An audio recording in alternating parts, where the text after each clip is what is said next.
Yes mate, how's it going and welcome back to another match preview. Today we're going to be looking at Man City versus Bournemouth. A kick-off at 6 PM at the Etihad Stadium.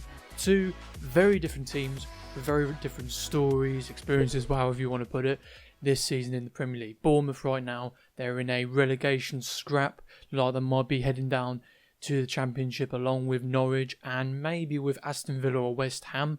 They're quite close to getting relegated as well. Whilst Man City, they're mainly playing for pride at this point, I suppose you could say. We've secured second. We're not really showing any signs. Well, we're not going up. We're not moving up to first, let's put it that way. We're not really dropping points either, I'd say, even if we lose this game. Bournemouth this season, their statistics, they've only scored 36, but they've conceded 60. And they're also coming into this game on the back of their just unbelievable 4-1 win over Leicester.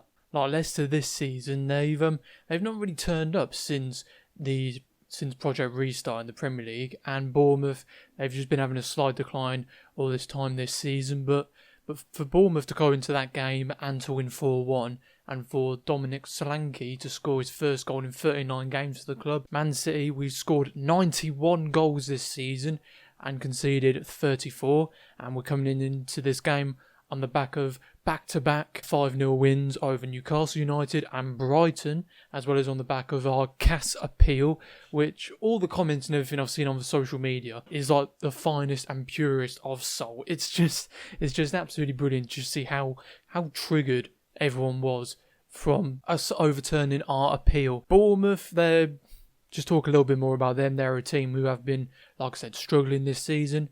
Ever since 2016, well, to be honest, when they first did come into the Premier League, they were almost like Wolves for a couple of seasons, consistently like being a mid-table team, surprising the Big Six, just like Wolves were when they came into the Premier League last season. Since like, I don't know, maybe last year, it's just been a gradual decline, and see something like this is quite surprising to see, because Eddie Howe has turned Bournemouth into a brilliant club, been very good for them since 2016, and well, this season it just has not really worked out that well for them. A couple more match facts here. Man City have won all of their 9 Premier League games against Bournemouth by an aggregate score of 28-4.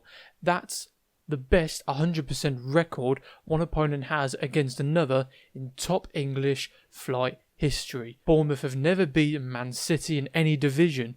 Drawn 2, lost 13. There's not really much going for Bournemouth in that sense when you look at previous meetups and the meetup in this game. But saying that, Bournemouth, they could go ahead and surprise us just like they did against Leicester. Bournemouth are a team who you do have pace, who can who have been proven in the past they can get forward and surprise teams on the counter attack. They did that against us back in 2018, I believe it was, 2 seasons ago, where we beat them 2-1, but I remember Daniel's goal, that was an unbelievable goal, smacked it off the crossbar past Edison, superb goal, first time finish. I'm not saying that there's going to be a close game in this one. I feel as though there's going to be another 5-0 win for Man City, back to back 5-0 wins, which I'm pretty sure would be a Premier League first. I'm not 100% sure on that, but I have a sneaky suspicion it in fact will be. Pep Guardiola, I feel as though he might, for the team he will pick, I feel as though it will be somewhat solid, but then again, it will still be like a B team going into this. So my team prediction is Edison, Walker, Stones, Garcia, Zinchenko. For that defence, Stones and Garcia together doesn't really seem like a very good idea. Bournemouth can very much take advantage of those two in defence. But Stones, he desperately needs game time. After all his injuries, after him just not playing because he hasn't really been that best, he needs game time to build up his confidence, to just get better as a defender, as a strong, solid defender. Garcia, he is showing his strides and just showing that he is a great young prospect coming into the first team. In 13 games, he has got 12 clean sheets, which is just brilliant. Zinchenko at left back, one which I feel as though, like I said, it was something that we would go for a B team sort of team, which I feel as though, like I said, Guardiola will go for in this squad.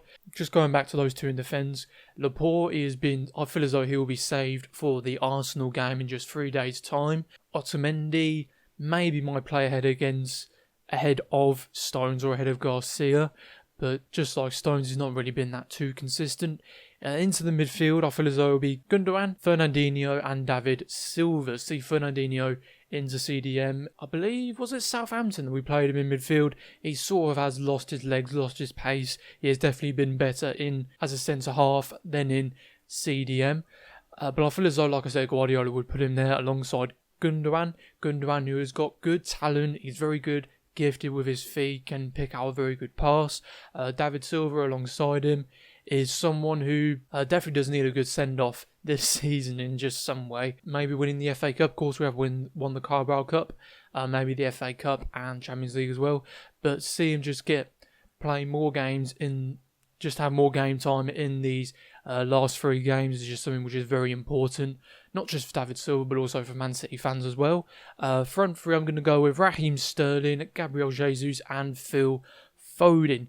Sterling, I'd say either him or De Bruyne might possibly challenge for the captain's armband next season. I feel as though it would definitely go to De Bruyne, but I feel as though Sterling possibly, debatably deserves it because he's always consistently plays for Man City. There's never really been a game that he has missed, and he is just that consistent, clinical. He's still got that to work on a bit, I'd say, but I'd say he could definitely challenge and go ahead for the captain's armband.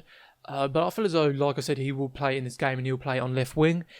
Gabriel Jesus, of course, playing ahead of Aguero, who is still injured, and Phil Foden on the right wing. I was going to put him at centre mid, but I feel as though playing him on the right is something which is deserved, really, because he is a player just like Garcia who needs game time. He deserves a lot of game time. Playing out on the right wing, he does have that versatility, just like he did against Liverpool, where I believe he was played on the wing and he dropped back into midfield, making them good pacey runs as well.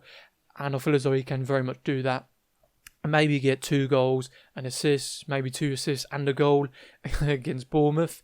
And for my score prediction, like I said earlier, I'm going to go with 5-0, back-to-back 5-0 wins for Man City in this game. But that's how I'm going to wrap it up. Just a quick little preview game. Let me know your thoughts, your score prediction on this in the comment section down below. Thanks for watching, but until next time, probably tomorrow, where I give a post-match reaction, I'll see you guys in a bit.